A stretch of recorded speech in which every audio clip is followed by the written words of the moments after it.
Hi, welcome to Arguably. I'm Ross Anderson, and today, in this debut episode, we're talking about Pride. I have mixed feelings on it.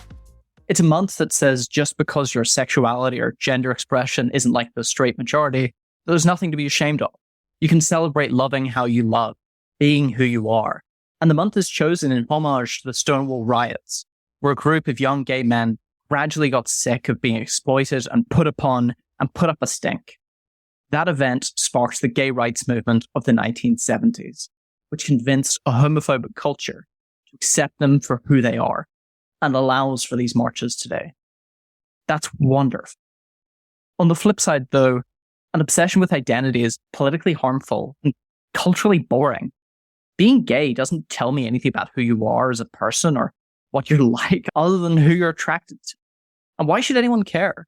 The goal of gay liberation was that people wouldn't give a damn whether you were straight or gay, because neither is better or worse than each other. Sexual orientation is only relevant when people are being oppressed or discriminated against.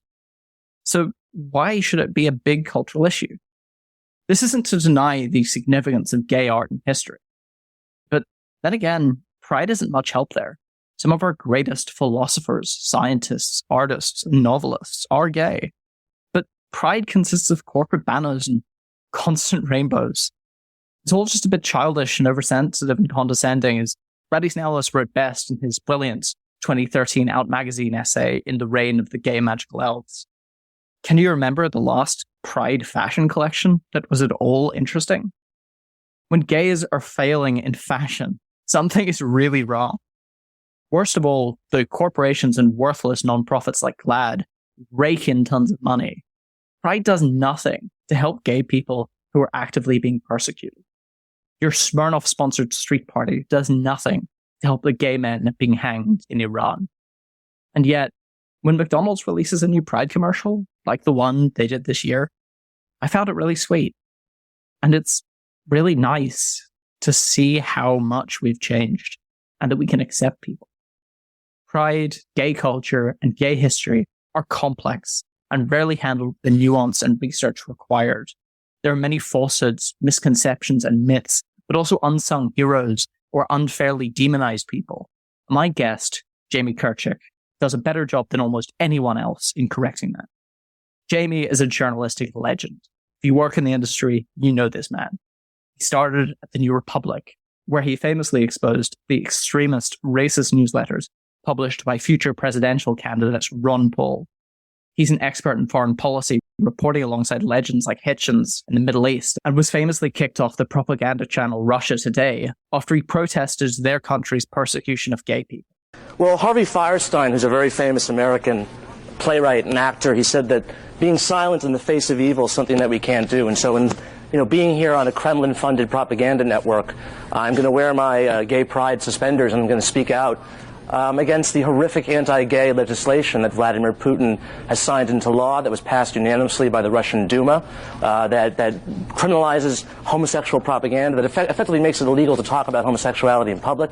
We've seen a spate of violent attacks on gay people in Russia. Of course, we'll discuss it later, but what about Bradley Manning first? I'm not really interested in talking about Bradley Manning. I'm interested in talking about the horrific environment of homophobia in Russia right now, and to let the Russian gay people know that they have friends and allies in solidarity from people all over the world, and that we're not going to be silent in the face of this horrific repression that is perpetrated by your paymasters, by Vladimir Putin. Oh, That's what I'm here to talk about. All right. Yes, that's what I'm here to talk about. And I don't know. He currently works as a columnist at Tablet magazine and as a writer at large for Airmail. There, he wrote an incredible profile of Armie Hammer.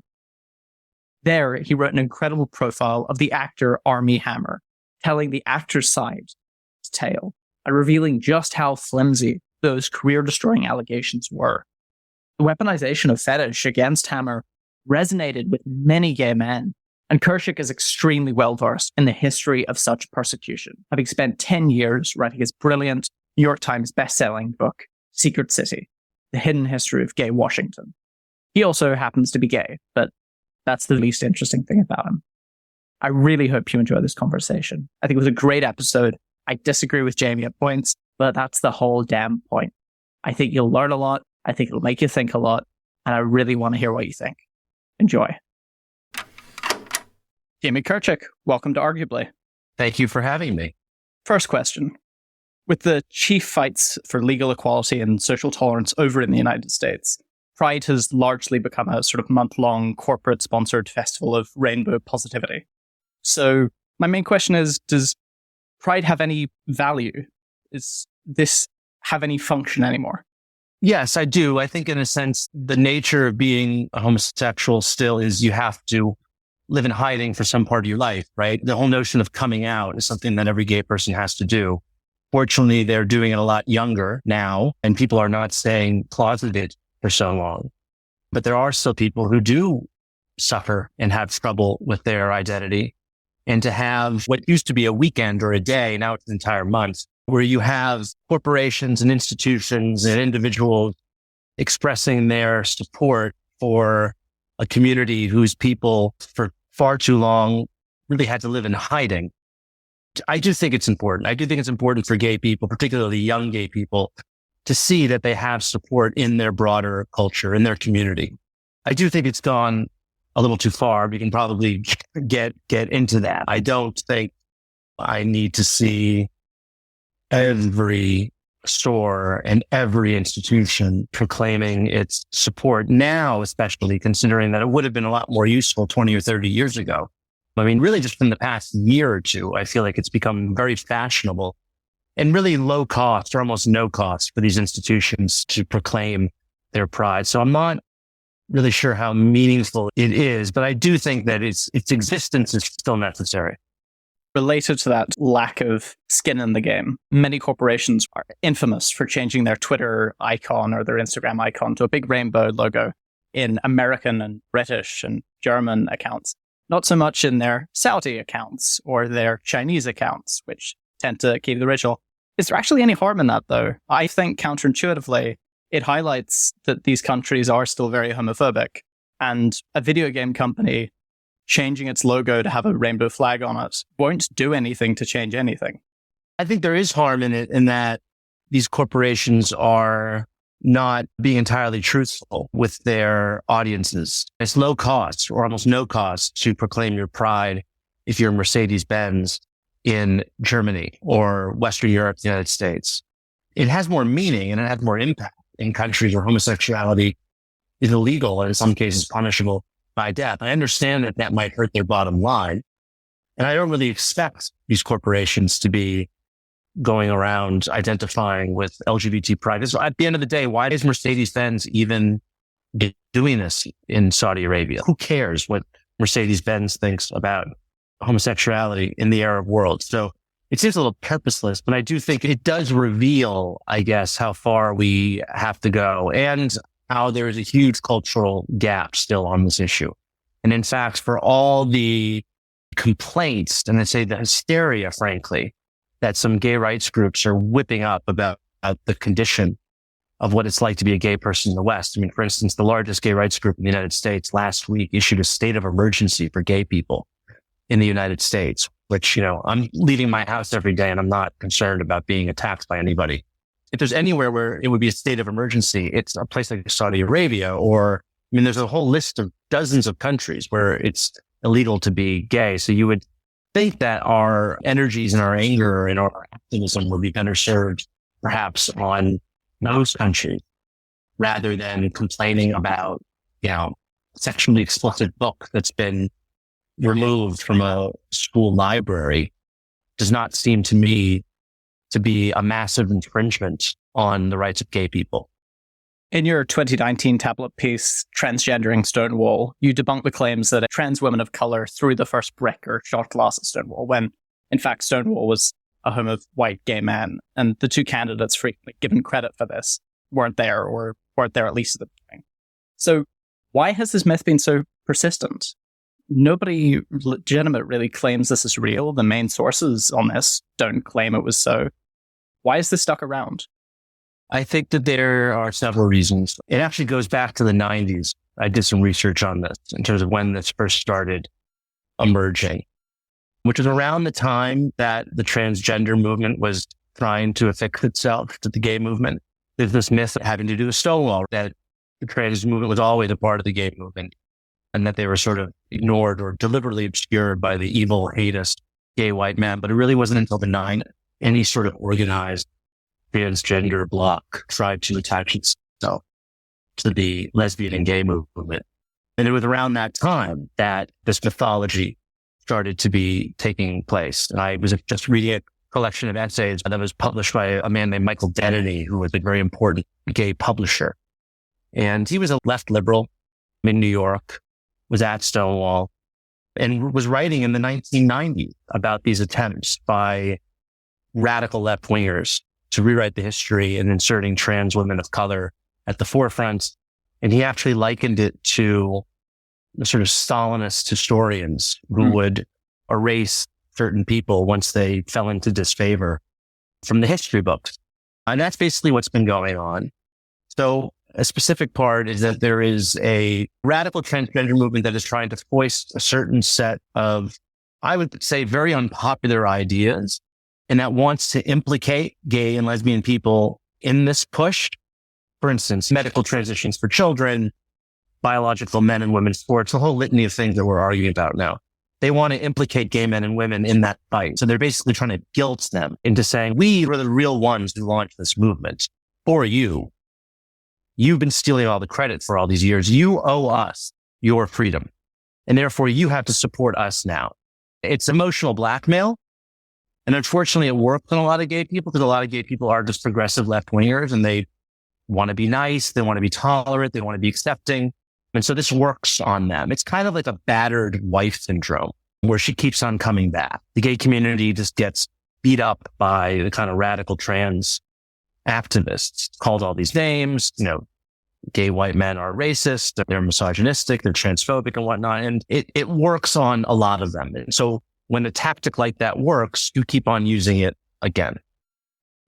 And then there's this other sort of broader leftist progressive tendency to impute virtue to individuals based on their identity traits. And I actually wrote a piece about this years ago for Tablet. It's called the Rocks, Paper, Scissors of Identity Politics.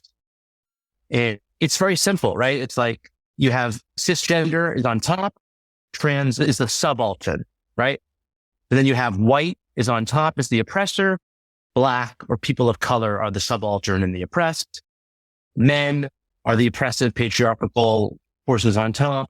Women are the subaltern. So you're literally taking the most, according to this inverted pyramid of power, you're taking the most marginalized group, the trans, the people of color, the women. It's that identity. And it has been decided that the left is going to attribute the most virtue to these people, that they are the most value, they are the most important, they are the most sacred beings in our society. It's the trans woman of color. It's almost like a deity, the way that this mythical person is written about and talked about, not as an individual, as a collective, the trans women of color. And the gay white man, according to that metric, is the worst. And so it doesn't matter that the Stonewall bar was largely a bar for gay white men. You can see this in the photographs, and you can see it in the documentation, in the media at the time, in the interviews. And, you know, I wrote this piece and I wasn't reporting anything new in that piece. I was just going through the history, the historical record and condensing it for an audience. So in order to deny this truth, you have to lie. And that's what it is. That's basically what it is. And I'm kind of grown tired of repeating it. It just gets worse and worse every June. More and more people just spout this without any sort of understanding of the actual history. It doesn't matter how many times people throw my article out and try to correct the record. It just seems to, just to grow more and more each year. The one explanation I've heard for the narrative that underlies a lot of this is that white gay men weren't at the front of gay liberation because they could sit at the back, because they could sort of hide. Whereas if you were a trans person, if you were a gay person of color, this just wasn't as convenient or able to, so they had to fight for their rights. But I don't see that in the records. You don't see notable black men in the gay rights movement. You don't see trans people that often. There are notable lesbian scholars and activists in the 1960s, but they tended to be focused on feminism, not on gay rights. And then if you look to the sort of history books of notable gay figures like Kramer, Harvey Milk, Peter Tatchell, Andrew Sullivan. They're all, and the hero of your book, Frank Hamady, they're all white men. Many of them Jews, by the way. Many of them Jews too. Why is that? Is this an effect of the canon where there are figures who were minority that most people don't know about? Or was it sort of a social status that allowed it? I'm curious what the explanation for this is. Well, I think like most things in American society for the 20th century were just dominated by white men, period. Leave out the gay side, look at government, look at culture. And we're reckoning with this now. And that's one of the good things I would say of the past couple of years of the Great Awakening is that we are reckoning with this, right? The fact that white men have dominated things, our entire culture and society and politics for too long, right? And we can say that it's gone overboard. For instance, the Academy Awards instituting these diversity quotas, I think is the wrong way to address this problem. But no one can doubt and no one can really dispute that white men had an unfair advantage in America. Straight white men have had an unfair advantage in American society, and that we should absolutely try to correct that by offering equal opportunity to individuals regardless of their sex, race, gender. That, I think, is ultimately what America is supposed to be about, really what Western liberalism is supposed to be about. The gay movement was not untouched by the broader reality of American society. There was misogyny within the early gay rights movement. Like the lesbians and the gay men did not get along because the women felt that they were being bossed around, being made to literally make coffee at the early meetings of like the Gay Liberation Front or the Madison Society. The men took charge. The women were, right? The gay movement was not this utopian place. There was racism, absolutely, in the gay, there still is racism within the gay community. That's how I would explain it. Like most things in American society and culture, white men had a disproportionate influence. And that's just the reality. And it's not one that it's certainly not one that I'm defending, but it's just the way things were. The answer to it isn't to rewrite history. It's to be very honest about history and then... Right. In fact, you could make an argument that this rewriting of history with Stonewall is actually doing a disservice to the issues of racial justice and trans rights, because it's obscuring the fact that a lot of gay bars were not formally racially segregated, but were informally right? And that there weren't a lot of Black and Hispanic people hanging out at the Stonewall because they didn't feel welcome there. Because there were gay white men who were giving a sort of attitude, or there was a sort of atmosphere that was not welcoming. And that's the more uncomfortable truth, but it's the truth. And I actually think it does more to help the progressive cause if they could actually be honest about this, to actually look at the actual history. In The Secret City, you write about the view that homosexuality was a national security risk. It's sort of a core theme in the book, namely that to be gay was such a disturbing, life-destroying secret during this time that you were of great risk to blackmail. And this is somewhat understandable logic, if self-fulfilling. They were justified homophobic concerns that only exist because of a culture of homophobia. And if you looked at Britain in the 1960s, blackmail rackets were quite common. Why didn't you see notable gay traitors? It makes sense that there should be. And yet you document case over case where people are given the opportunity to be traitors and immensely bravely do the hard thing and go the other direction. Yeah. I haven't really been asked this question, which is interesting. But yes, there was a study done in the early 90s of almost every case of Americans found guilty of espionage, about 120, some such. Only 6 were gay, but none of them had done it under inducement by blackmail. They'd done it for more quotidian reasons of money or... That's about the percentage of the population anyway. Right. But none of them had done it for blackmail, for this reason that became the justification for excluding gay people. I mean, I would think maybe it had to do something with the fact that, look, if you were a gay person and you were working in the government, you were trying to get a job in the 50s, 60s, 70s, 80s, up until 1995, by the way, which is when Bill Clinton lifted the security clearance, you knew that you were taking a bigger risk. Just being gay, that you were taking a bigger risk than your straight counterparts because your existence could become a real serious problem. And so I think that to do that, to be a gay person and to get a job in the State Department or any job in the government where you would have had access to secret information. You're already attracting a certain type of gay person who has a lot of integrity, who has a lot of personal courage and strength, right? This isn't just a gay person who's going to go work in the theater in Manhattan, which is relatively open at that time for gay people. This is a real risky thing that you were undertaking. And so I think you're naturally you're getting a group of gay men and women who are pretty tough, right? And so they already know that they could be set up in certain situations. And I think that kind of screens out the type of person who, if they got caught in some kind of KGB honey trap, that they would give information to the Soviets to protect their secret. That's probably, off the top of my head, that's probably part of the reason. You mentioned the very famous British case of Guy Burgess, who was not a spy because he had been blackmailed. He was an ideological traitor. He's an almost mythical character.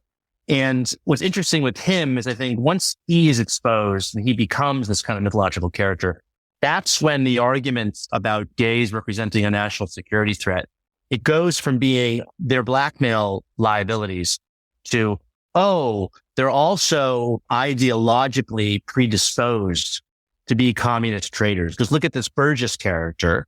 He's been an open homosexual since the 1930s. Everyone knows he's gay. He's got this loudmouth telling everyone about all the guys he's screwing with. And it has to do with his homosexuality is a part of his subversiveness. He's a subversive because he's gay. He's gay because he's subversive. These things go together. Burgess becomes this massive character in the minds of anyone who's sort of politically attuned in this time. You begin to associate the homosexual in Western society with Guy Burgess. He's this louche, far left communist subversive. Like that, he becomes in the minds of American journalists, political people, and intelligence professionals.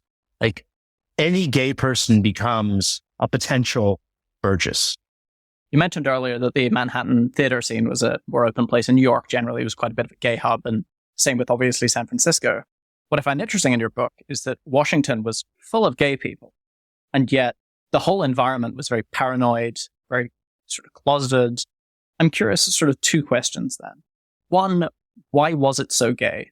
And two, given that it was so gay, why didn't it have this greater social progress that you would expect in other areas where there is a gay subculture? I think it was so gay because, first of all, it was a city, and the story of gay people in America, and really gay people, I think, everywhere in the 20th century is one of urbanization. It's gay people leaving small provincial areas where everyone knows your business and moving to a place where you can be more anonymous. You can find other people like you, and you can do that in a city. And so that's part of it.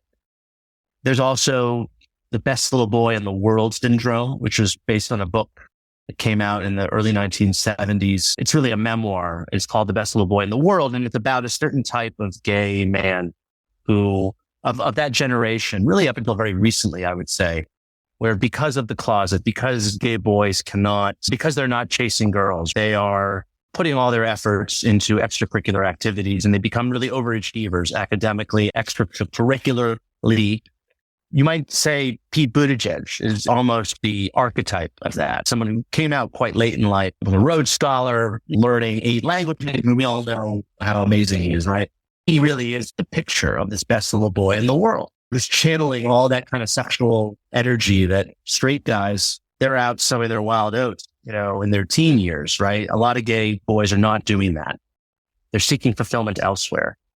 So those character traits are very attractive in Washington. You can go very far. And part of it also, I think, is the secrecy at the time made gay people, and gay men in particular, made them very loyal in a kind of perverse way because they didn't want to get exposed.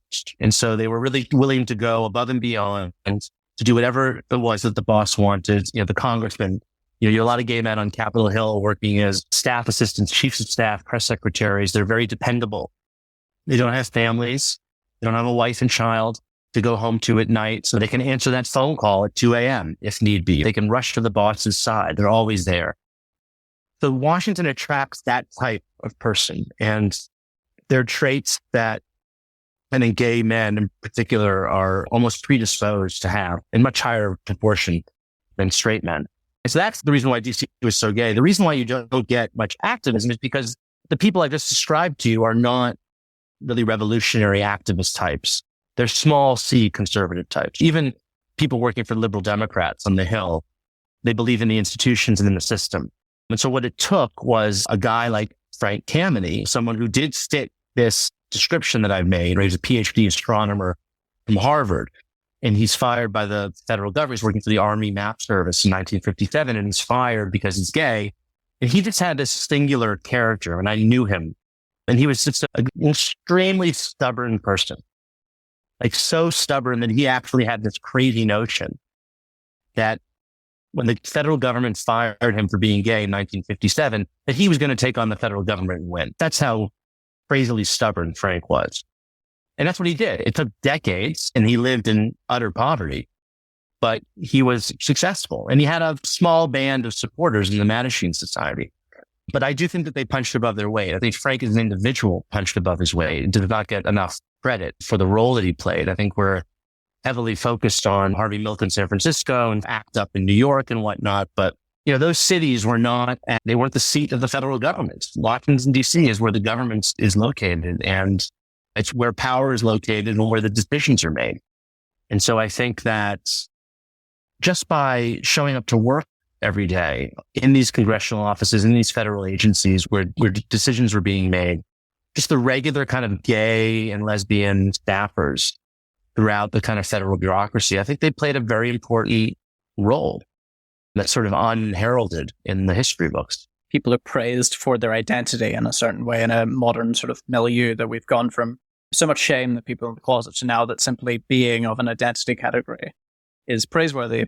On the other hand, these people were quite remarkable precisely just because they were people. They did their job very, very well, and that was what was remarkable, unlike in the culture in San Francisco, where their gayness was such a central part of their identity in that city. Yeah, and I don't think there was much risk. There wasn't as much risk in San Francisco as there was in Washington, D.C. But to be a gay activist in San Francisco, you were not risking your livelihood or your job in the same way that you would if you were living in Washington. Ian McKellen once said that the rapid progress of gay rights was actually a point of concern for him because he sort of was worried that quick changes can provoke very vicious and sustained backlashes. I used to think this was overly pessimistic. He wrote a 2019 piece in The Atlantic titled "The Struggle for Gay Rights is Over," and I really agreed with it. Today, I'm not quite so sure. So how concerned should we be about the rise of the sort of anti-gay groomer, they're transing the kids sort of panic on the right, a very irrational fear? Is this a brief culture war flare-up that's going to go away with the election? Or is this a more meaningful kind of reversion? Well, I'm interested what you think on this because I'm having difficulty distinguishing the attacks on sort of radical gender theory and all that implies, and attacks on gay people. I think most of this backlash that we're seeing has to do with the transgender issue. Changes and ideas which are very radical and have just been taking place within the past year, 2 to 3 years, without much warning. It's kind of coming out of nowhere. Like this whole new notion of sex being on a spectrum and children being able to choose their gender, knowing their subjective gender identity from a young age. These are things that I'm uncomfortable with as a gay man, right? So I might not like the form that this protest is taking in these various bills in states and the kind of anti-drag hysteria and whatnot. But I'm not sure how much of it is really anti-gay. To the extent that it's anti-gay, I'm worried that it is because people are now beginning to associate the gay movement with the kind of radical trans movement. And they're thinking, oh, it really was a slippery slope from gay marriage to this whole parade of horribles. And I hope that people are able to make the distinctions and that we're able to have it's absurd even me just saying this, right?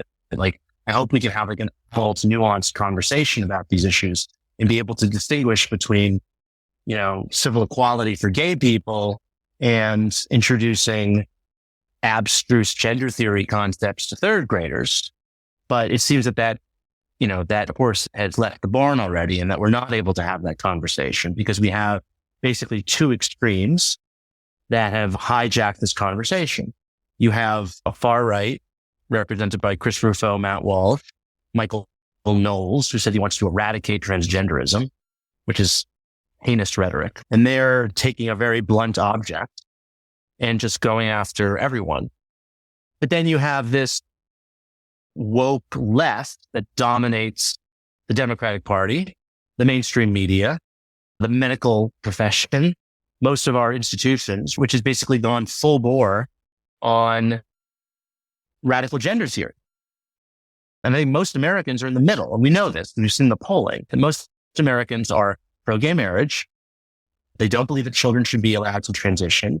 They don't believe that biological men should be able to participate in sports. There really is a broad, moderate, stiffer majority here on these issues. And yet we're not having that. Those voices are not being heard, unfortunately. That's kind of where I think we are. It's hard to say it in a way that doesn't sound like a theoretical, but I think so much back to 2016. And one of the things that really comforted me about the Trump campaign was there's this famous picture of him hugging a gay flag. And that's complete Trump. It's so absurd, but it got a cheer. Yeah. And it was this big, great moment. And you had the rainbow caps that were selling on the site. And Peter Thiel was at the Republican convention and had this speech that I thought was like a really important moment for sort of gay history in terms of a Republican convention right in front of the president's son saying, I am proud to be gay. I am proud to be a Republican. But most of all, I am proud to be an American. Maybe I'm being overly pessimistic. I don't think that would happen today.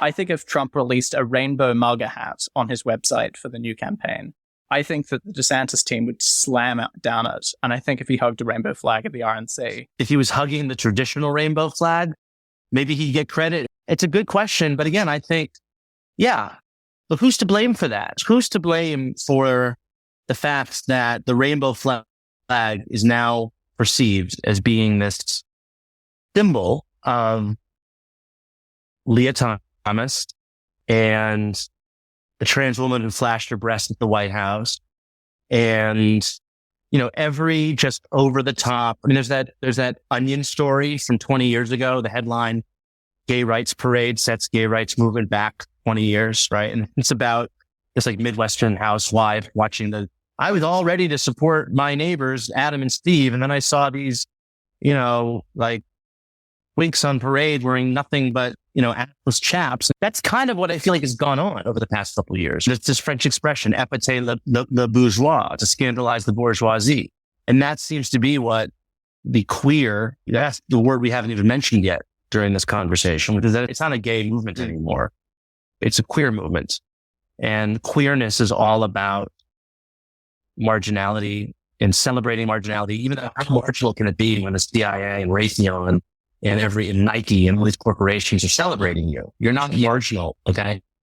But it's really about now kind of shoving the most lewd and frankly distasteful pictures or elements of LGBT life in people's faces. And you look at some of these books that are supposedly being banned in public schools. A lot of them are sexually explicit. They dealt with straight or heterosexual issues and characters.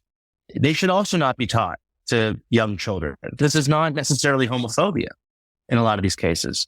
A lot of this stuff is inappropriate. And so I question if Republican voters were willing to support a guy who was pretty gay friendly and was hugging a pride flag in 2016, like, are they the ones who changed all of a sudden and just became like fanatical homophobes in the past couple of years? Or was there something else going on in American culture that has gotten us to this point where a lot of people, not just right wingers, are feeling uncomfortable about where the whole LGBTQ debate has gone?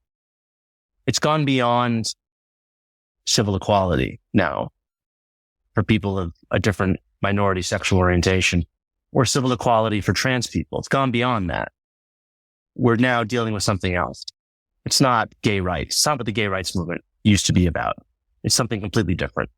There's this very amusing irony, which is you mentioned Michael Knowles earlier, and they tend to come from this Adrian Vermeule school of the idea that the law crafts people. This idea that if you ban sodomy or you ban pornography or you enforce Sabbath laws again, which some of these people have pushed, that people will sort of change with the law. And I find what's so interesting about the gay marriage legalization is that the laws changed to allow gay people to have the sort of bourgeois, normal American life that sort of Andrew Sullivan was pushing for. But the law didn't change them. And much of the gay community remained exactly as Larry Kramer was condemning. I find this sort of an amusing tension there between these two. There's always been that element of the gay community that rejected bourgeois values in gay marriage. There was a group of them. They signed an open letter called Beyond Marriage, right? They were protesting. There was a group Queers Against Peace. I mean, the most vocal opposition to Pete Buttigieg in the 2020 election was not from the homophobic right. It was from the queer left. So there's always been that strain, going back to gay liberation, going back to Stonewall, in the kind of the assimilationist versus the liberationist side of the movement.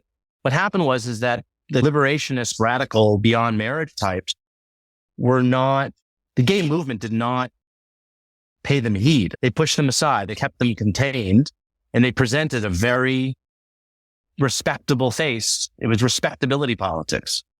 All the gay leaders were extremely well groomed in every test case before the Supreme Court. And I remember James Dale, the Boy Scout. He was the gay scout leader or Eagle Scout who was suing the Boy Scouts because he wasn't allowed to participate. And he was this very handsome guy in a suit and tie. The first couple who brought test cases for gay marriage, equal marriage rights, they were all heavily vetted by these gay groups. They went through these people's backgrounds to make sure that they were spotless. It was a very professional, dignified movement because serious things were on the agenda. Once that movement won in 2015 to 2019, which is gay marriage and then the Bostock Supreme Court decision that added gay and trans people to the Civil Rights Act, those kinds of professionals in that generation of gay leaders left. They went on to do other things because one. And then increasingly the movement got kind of taken over by the radicals or just people who need a purpose. I think part of the reason why we're seeing this emergence of LGBT as a culture war issue today, because I thought it had been settled just a couple of years. Like I wrote that article for The Atlantic. I thought it had been settled.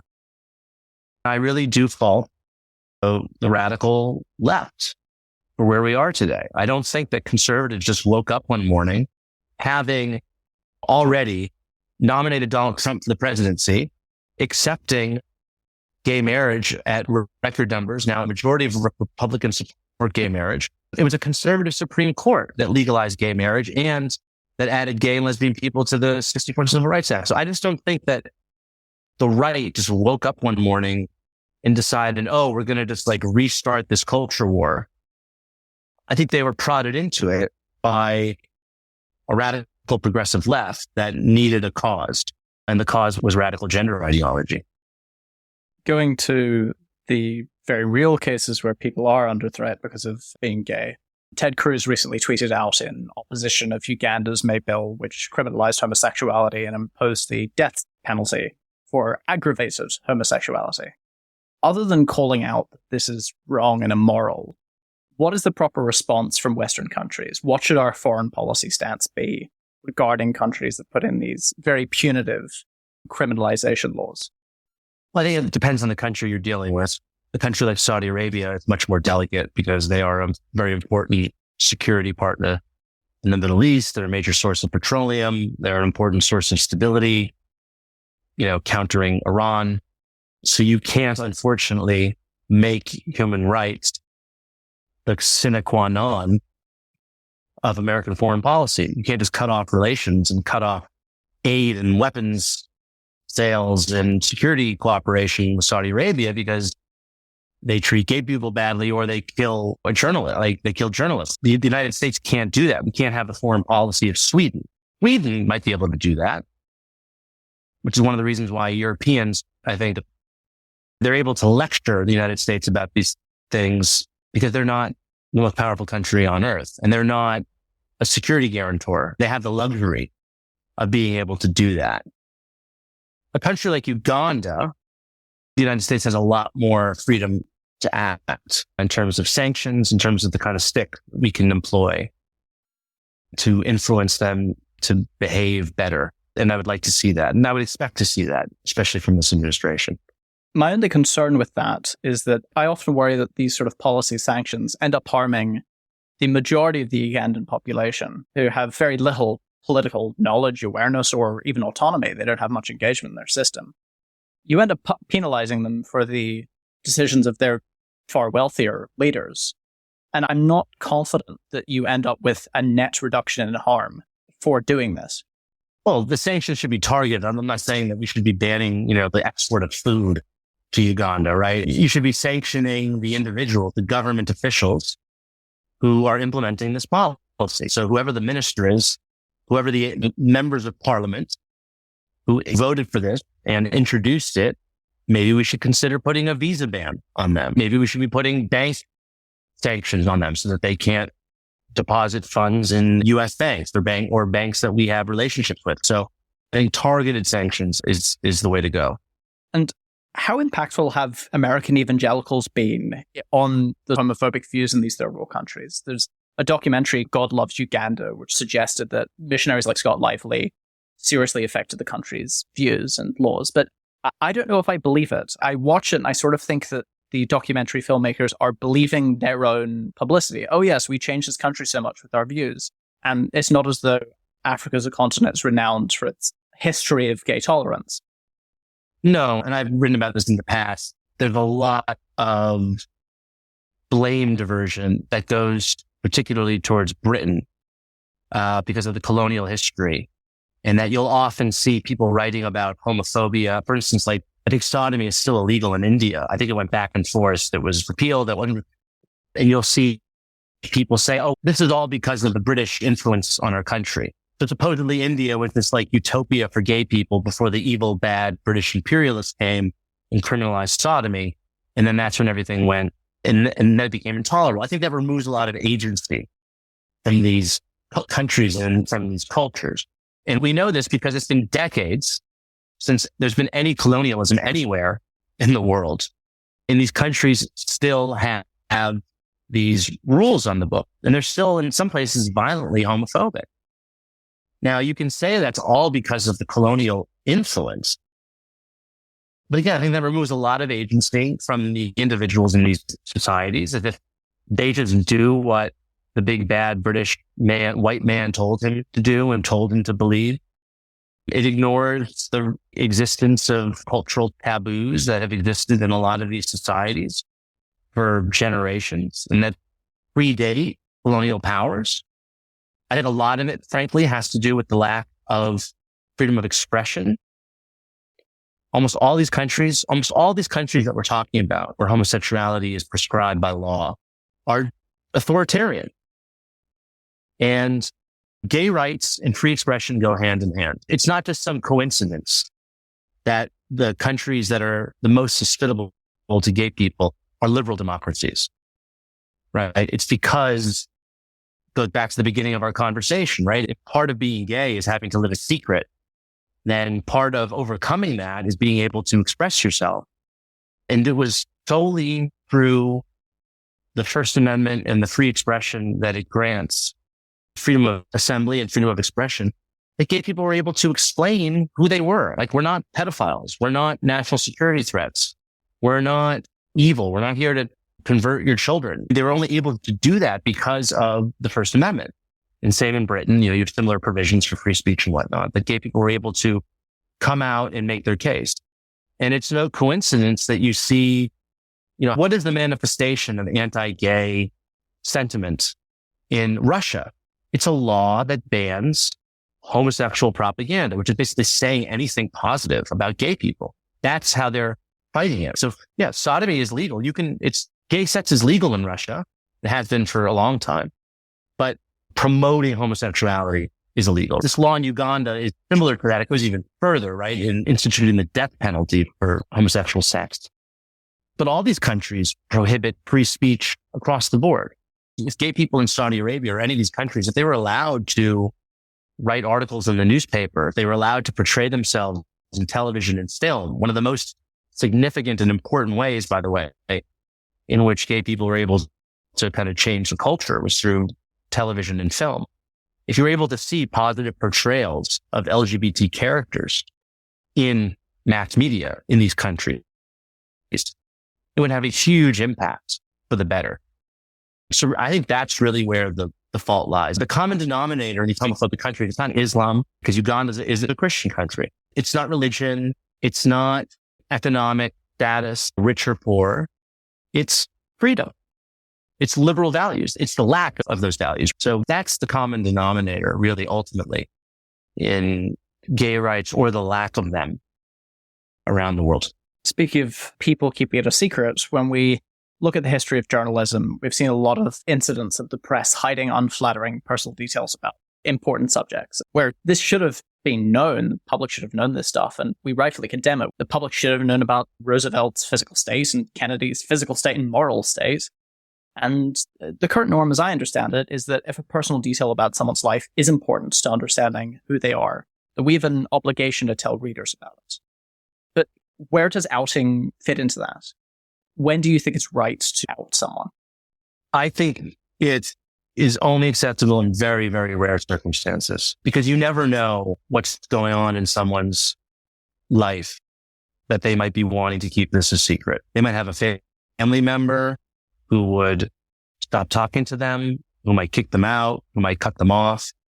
And it's not for me as a third party to intervene in that very sensitive relationship between a gay person and someone who's important to them.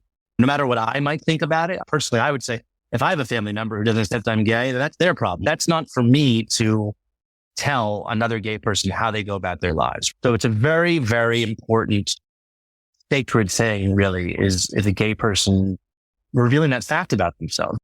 The only case really where it is arguably defensible is someone in a position of power who is using that power to hurt other gay people. A congressman who votes on a bill that could be perceived as anti-gay, maybe. Maybe, but look, if he's one of 435 votes, and if he's not going around saying anything about it, he just kind of passively votes for something, I'm not sure that that's justifiable. Someone like Ted Haggard, who was a Christian evangelical minister, who was using his pulpit every week to denigrate gay people, while, paying for the services of a gay prostitute. That, I think, was a defensible outing. But those are rare. It's a very high threshold. After the break, we'll have some quick questions with Jamie Kirchick. Quick questions. First, the space lawyer Peyton Alexander proposes that, quote, Pride should be a single day, June 26th, when Lawrence, Windsor, and Obergefell were handed down. Do you agree? I didn't even realize that was the day that they were both handed down, which also happens to coincide with a day of the Stonewall riots. I think it was 26 to 29. Yeah, I think Pride Day would make it more meaningful. It's been diluted of a lot of its meaning and purpose. It's just become this kind of corporate extravaganza. And making it a single day that has such historic significance as that, I think would be very meaningful. Was Abraham Lincoln gay? Did he have gay sex? I think it's quite possible that he did. But we're basing this on letters, correspondence from over 150 years ago. The language was very different back then. People were much more expressive. Men shared beds on the frontier in the 1820s, which is when he supposedly had a relationship with Joshua Speed. It's possible that he had gay sex. Was he gay? Did he understand himself as a gay man? I think that's a question we'll never know. Was Larry Kramer right about gay licentiousness? In his time and place, yes, he was. He was. With hindsight, how should we judge the activism of Peter Tatchell? I admire him in many ways. First of all, he's been active on so many issues, it's hard to even narrow down. Going after Robert Mugabe was courageous and getting beaten up by Mugabe's bodyguards, going to Russia and standing alongside Russian gay people and getting beaten up by Russian fascists. I mean, the guy's taken beatings. He's really put his life on the line. And he really has that kind of old-fashioned left-wing sense of solidarity cuts across national borders, religious divisions. He's always out there protesting for some benighted people, some forgotten people around the world. That's been all to the good. So some of the outings that he did in the 90s of certain individuals might not have been appropriate. I think he was outing Anglican priests at a time when they were not admitting gay clergy. But I think largely he stood up to Ken Livingston.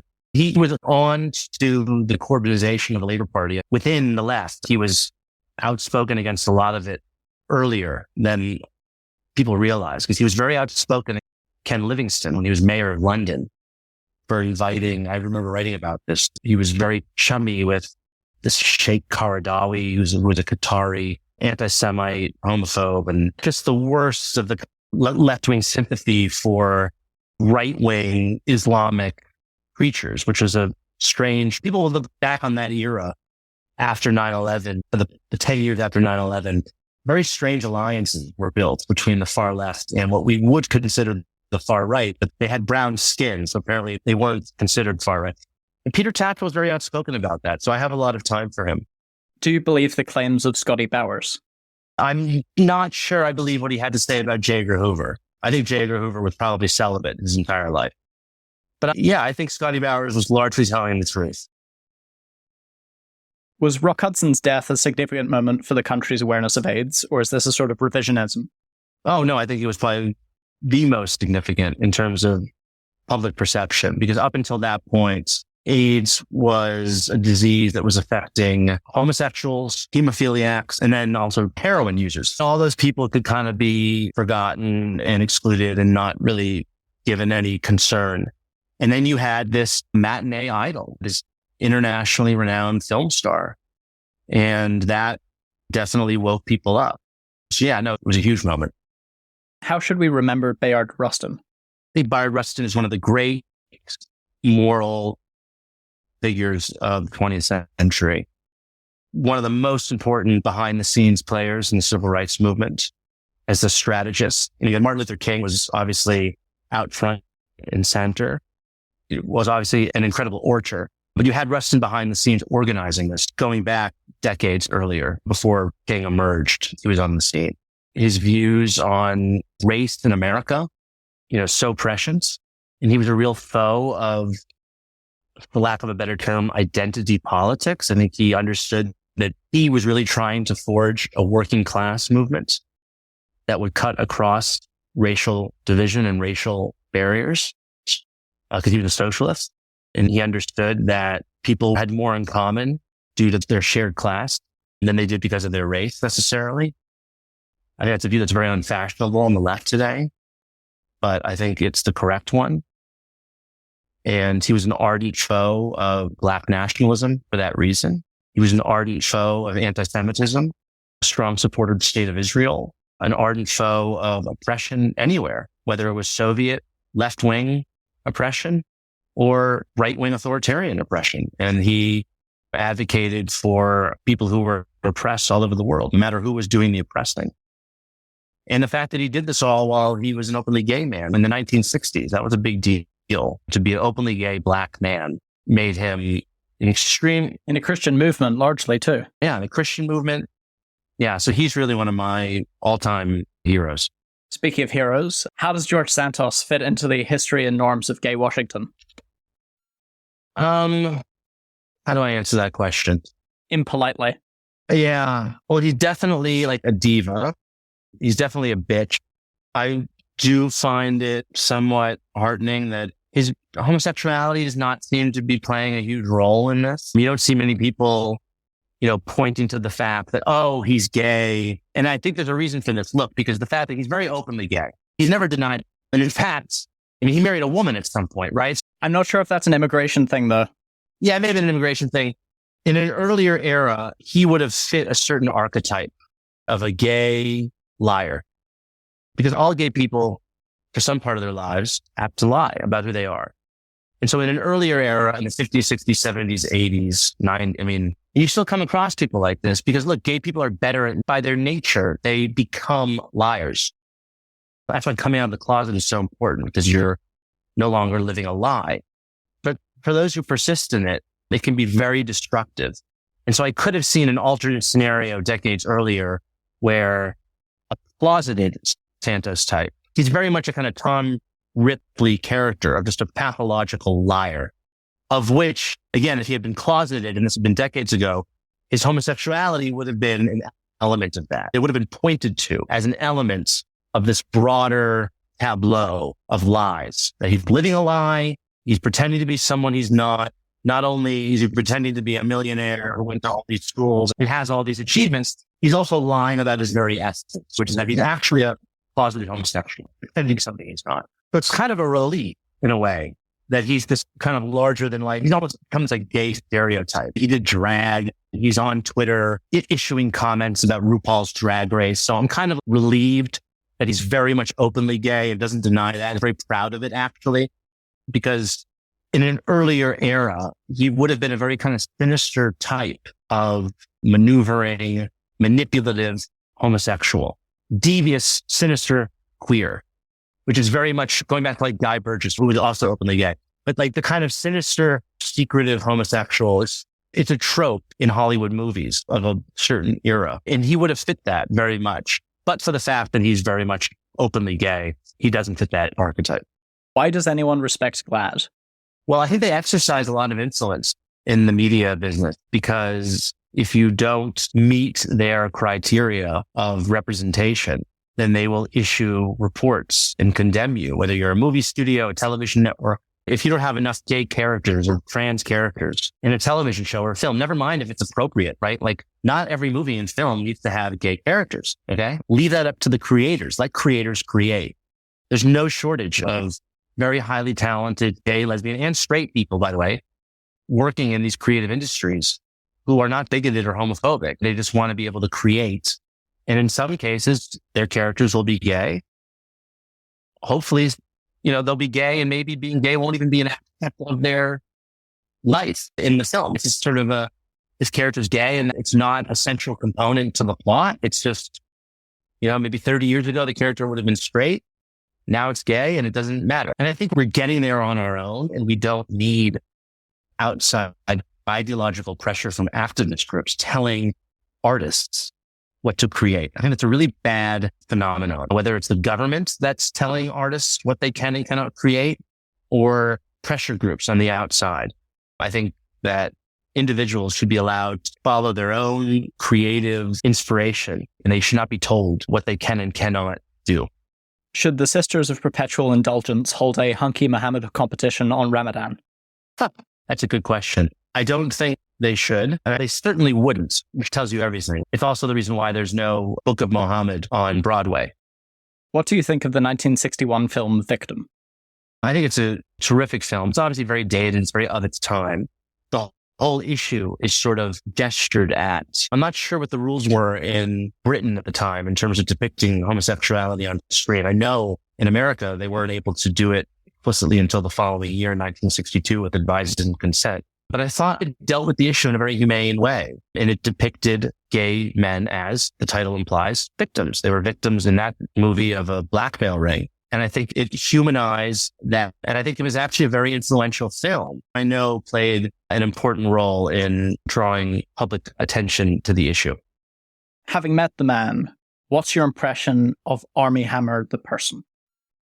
He's a very charismatic guy who has dealt with a terrible situation and in a way that I found almost inspiring, really. I mean, to lose everything you have, not just your career, your wealth, your status, but your reputation. He became a punching bag and a punchline, really. And when I met him and interviewed him and corresponded with him, he's at peace with it. He's moved on, and he's been able to find meaning in what he's gone through and to retain his optimism in life. And I think it's remarkable. I think the fact that he has young children has a lot to do with that, because he has people to live for. And just a couple of weeks ago, the LAPD said it would not be pressing charges against him. So he's basically been legally exonerated. And you compare the amount of attention that report got with the amount of attention that all of the accusations against him received. And I think it's really hard not to feel somewhat bad for him. Even people who might not have liked him or think that what he acknowledged doing with these women was terrible.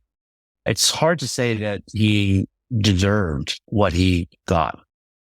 Speaking of redemption, should Kanye West be redeemable? And what would a good path for that be?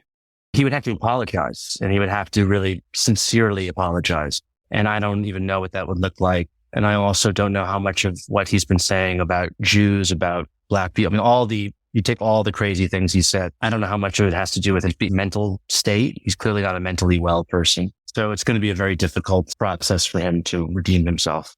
How will history remember Angela Merkel? That's a good question. Overrated, extremely overrated, both on the issue of Russia, where I actually overrated her myself, because at least in the early years of the Ukraine conflict, I credited her with a strong European response, but in retrospect was not strong enough. I also credited the fact that she was born and raised in East Germany and had a real knowledge of communism, living under communism. She spoke Russian fluently and had what I thought was a very clear-eyed understanding of Putin. But clearly in retrospect, she was weak on Russia. Her position on the Nord Stream pipeline was completely wrong. And so I think on Russia, the issue that I gave her more credit for, I think, than anything else as a leader, I think she underperformed. At the same time, it's hard to imagine another German leader being stronger on Russia. That's the thing, right? Her successor has left a lot to be desired himself, but I do think she's overrated on that. And I think her position on the migrant issue I've written about, and lots of other people have written about, was something that pretty much everyone agrees in Germany should not be repeated again. But I was writing paeans to her when Trump was elected. I was saying that free world rested in Angela Merkel's hands. That's what a lot of us thought. And I think like a lot of things that were written in the early months and years during that early period when Trump emerged in our politics, I think a lot of us wrote and said things that we look back on and say, I might want to take that back. I certainly have. And I think my sort of unadulterated praise of Angela Merkel is something that I would moderate now. Looking back, how should have the US supported Ukraine in 2014? There should have been much stronger sanctions on Russia in terms of gas and oil. Nord Stream should have been shut down promptly. We should have armed the Ukrainians to the teeth. We should have redeployed American forces to Poland's frontline states. We should have scrapped the NATO-Russia Founding Act, which was an agreement that limited troop presence along the Russian border. I would like to think that would have staved off a full-scale Russian invasion. I'm not sure, but I think it could have, possibly. Has the war in Ukraine strengthened or weakened the general state of Europe? I think it's actually strengthened it. I think you look at the public support among European populations for the defense of Ukraine is up. You've seen Finland and hopefully Sweden, if the Turks and the Hungarians get over themselves, joining NATO, which is a huge, huge development in two countries where there was overwhelming opposition. These were two neutral countries that opposed NATO membership like that overnight, switched. And I think the West is stronger with them in NATO, but we'll see how long it lasts. The war is a far off prospect for most people. I don't think it's something that most Europeans are feeling in their daily lives. Fortunately, the political situation is, as the Czech Republic has elected pro-Western, pro-NATO leadership. And there was some doubt there in some other countries. They've all been moving in the right direction. Even the kind of far right leader of Italy, Meloni, is very pro-Ukraine. So it's been impressive so far. Has Ron Paul had a bigger impact on the populist right than Trump? His newsletters normalized the outrage then flatly deny strategy. And he made isolationism acceptable to the Republican Party when at the time it had been a booed position. I don't think he was more influential because I think he was such an oddball, very uncharismatic personality. And he had these other weird beliefs that kind of alienated him from the Republican base. For instance, the gold bug stuff, which kind of just went over most people's heads. But he also was not, I don't know if he was open borders, but he never made immigration an issue. And I think that's ultimately what propelled Trump. But I do think Ron Paul sort of laid the groundwork in some ways, certainly with kind of the conspiracy theorizing. But Trump had just a much broader appeal. Paul appealed to political obsessive types, people who were reading Murray Rothbard and deep in the comment sections of obscure libertarian websites. He was a political obsessive. And he appealed to political obsessives, whereas Trump had appealed to people who watched professional wrestling, and that's where they knew him from. He's had a much, much broader appeal. He kind of took some of Paul's ideas and personality quirks, but just magnified them and made them more palatable to a wider audience. Are you optimistic or pessimistic about the future of South Africa? Oh, very pessimistic. Yeah, very pessimistic. Look, it's basically a one-party state, and you have a political party that believes that it is the state and should be the state, and behaves in very illiberal ways that is deeply influenced, maybe not economically, but certainly philosophically by communism and Marxism and those principles. I mean, the ANC is in a formal alliance with the South African Communist Party and has been for decades. So yeah, as long as you have a one-party state, which is basically what South Africa is and has been since the transition, I don't see things getting better. The daily headlines are very bad. Do you still own your famous rainbow suspenders?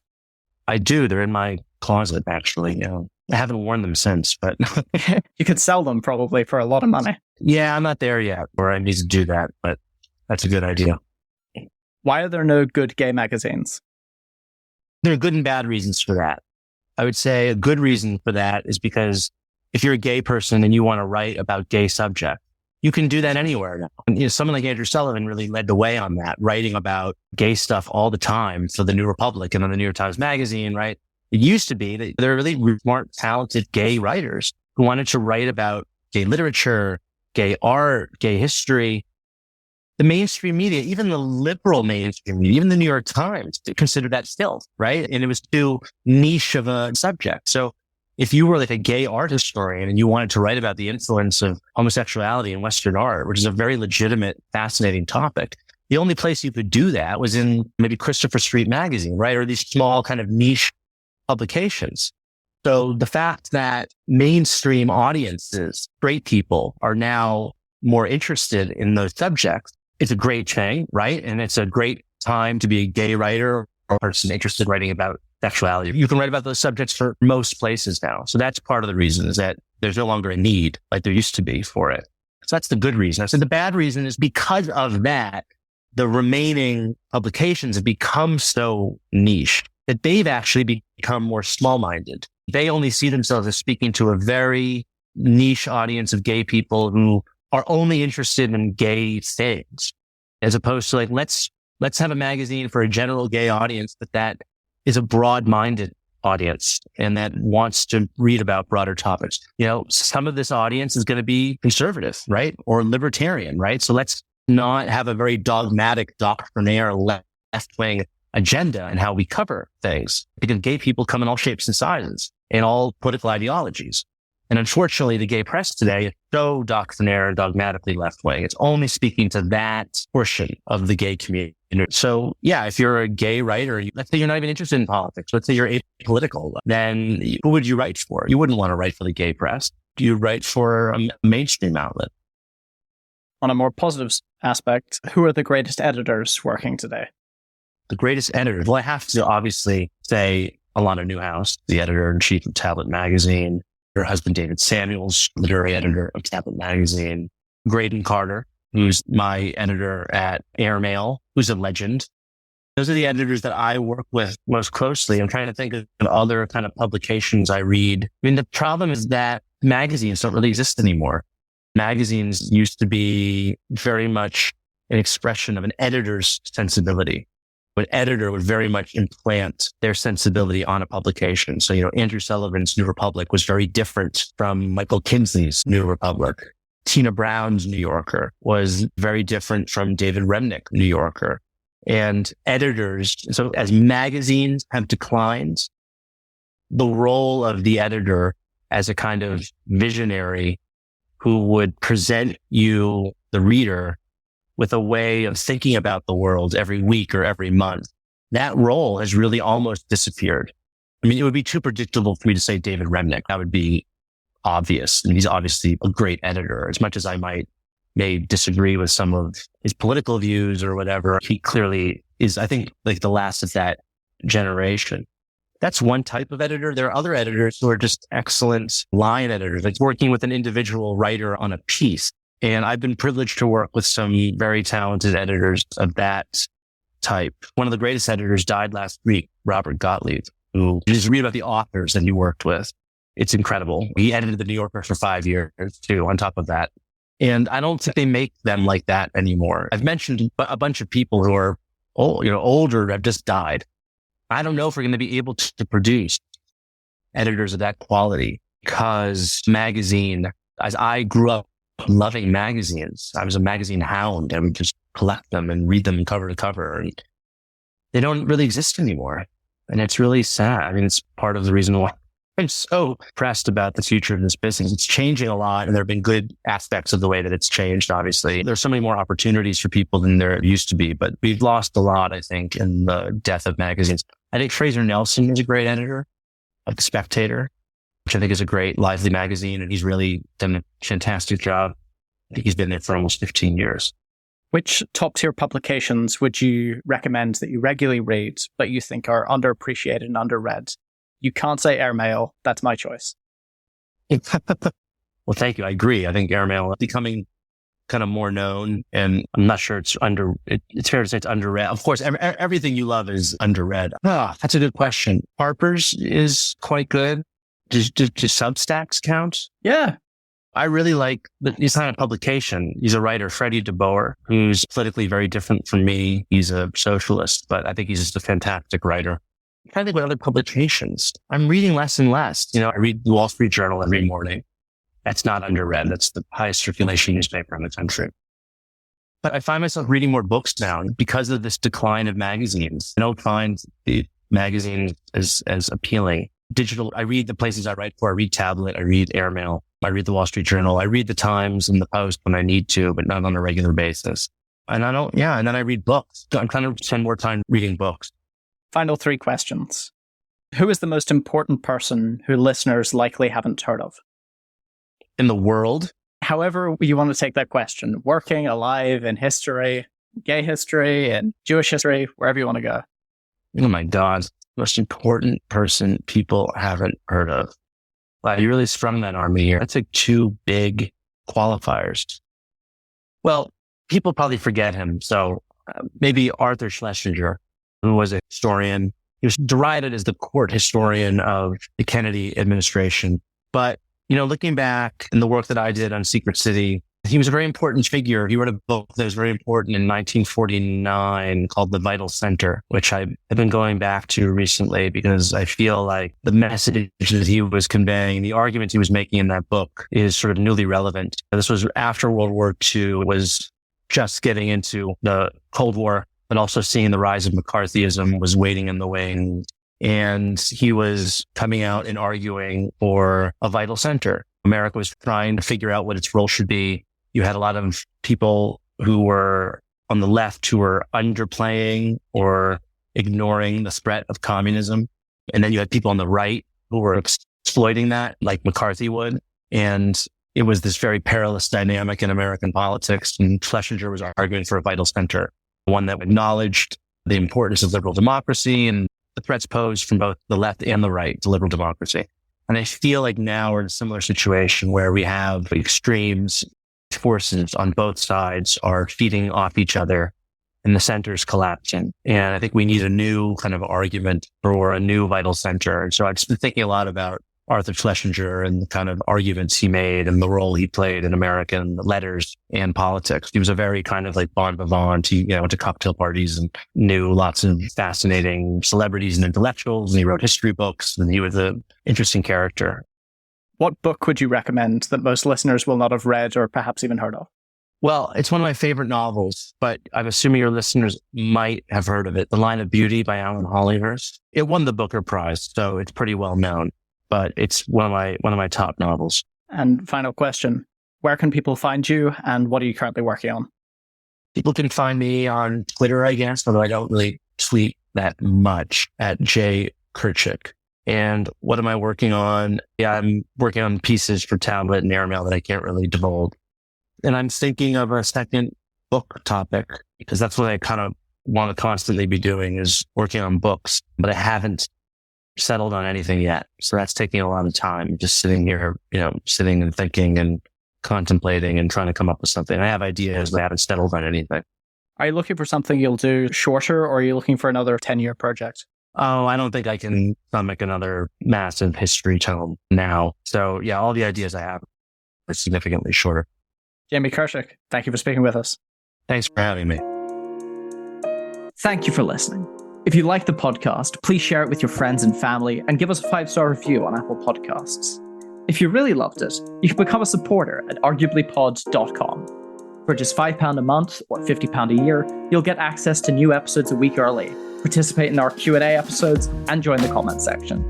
You can follow the podcast at arguably_pod on Twitter or arguablypod at Instagram, and you can follow myself everywhere where people are followed at that Ross Chat. Thank you again.